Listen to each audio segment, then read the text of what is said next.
जैसा प्रेम यदि संसार में हो तो मेरे प्रभु राम और भैया भरत जैसा हो।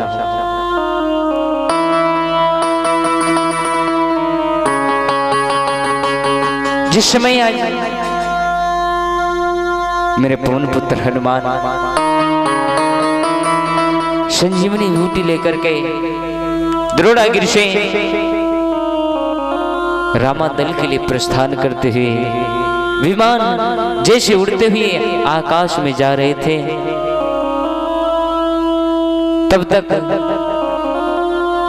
अयोध्या नगरी के पास से होकर के गुजरे तो हनुमान जी ने सोचा क्यों ना भगवान की पावन जन्मभूमि को प्रणाम करके निकले।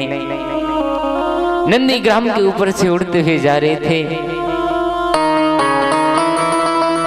तब तक आज भरत जी अयोध्या की रखवाली कर रहे थे। अचानक से नजर पड़ी है, जैसे ही देखा है कि कोई आकाश में दूत उड़ता हुआ जा रहा है। भरे हो भैया भरत ने विचार किया शायद कोई राक्षस मेरे भैया पे आक्रमण करने के लिए जा रहा हो। इतनी बात सोच करके इन्होंने बाण चला दिया। अच्छा करके सीने में लगा है बाण तो हनुमान जी को मूर्छाई और पर्वत हाथ से छूट गया। कुछ लोग कहते हैं कि जब पर्वत हाथ से छूटा, बताया जाता है पर्वत इतना विशाल था, जिस नगर पे जिस ग्राम पे गिर जाता वो ध्वस्त हो जाता, विनाश हो जाता उसका। तो अपने अपने मत हैं, बताया गया है जो द्रोणागिरि पर्वत जिसमें हाथ से छूटा तो उसको पवन देवता ने अपने बल पर आकाश में उसे रोक लिया।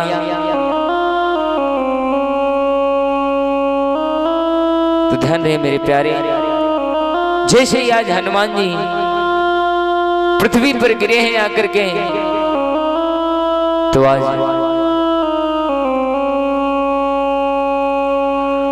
इधर दौड़ते ही भरत गए और गोद में उठा लिया। आज हनुमान जी को जैसे राम का नाम लेते ही सुना, बोले मेरे से गलती हो गई, कौन होता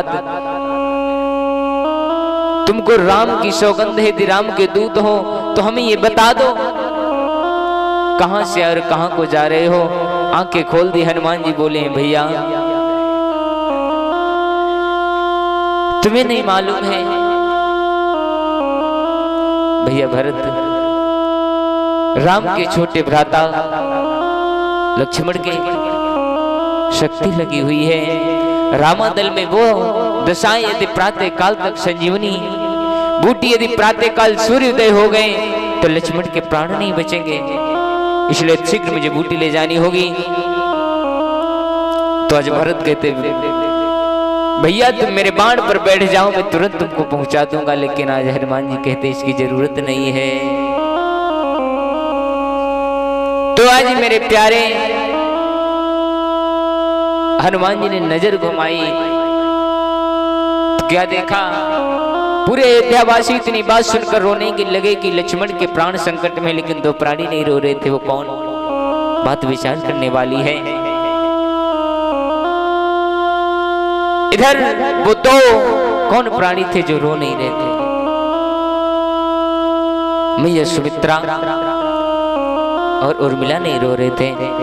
तो आज हनुमान जी के मन में विचार है ये दोनों क्यों नहीं रो रहे, जिसके पति और पुत्र के ऊपर इतना बड़ा, जिसके बेटे और पुत्र के ऊपर इतना बड़ा संकट हो, जिसका पति संकट में वो रोए ना। हनुमान जी के रहा नहीं गया और जाकर के मैया सुमित्रा से पूछने लगे माँ तुम रो क्यों नहीं रही हो, तुम्हारे बेटे के प्राण संकट में हैं। तो आज मैया बोली है हनुमान तुम तो ज्ञानी हो, फिर तुम्हें नहीं पता ये बाण लगा तो है किसके लगा, और तुम्हें और ये बात बताएं, तुम एक बेटे की बात कर रहे हो, यदि मेरा दूसरा भी बेटा राम काज में बलिदान हो गया तो मैं अपनी को धन्य मानूंगी कि मेरे बेटा राम काज में लग गए, इसलिए मुझे कोई कष्ट नहीं है। चलो भैया ये बात मानने योग्य हो गई कि उनके बेटा राम काज में लग जाएं।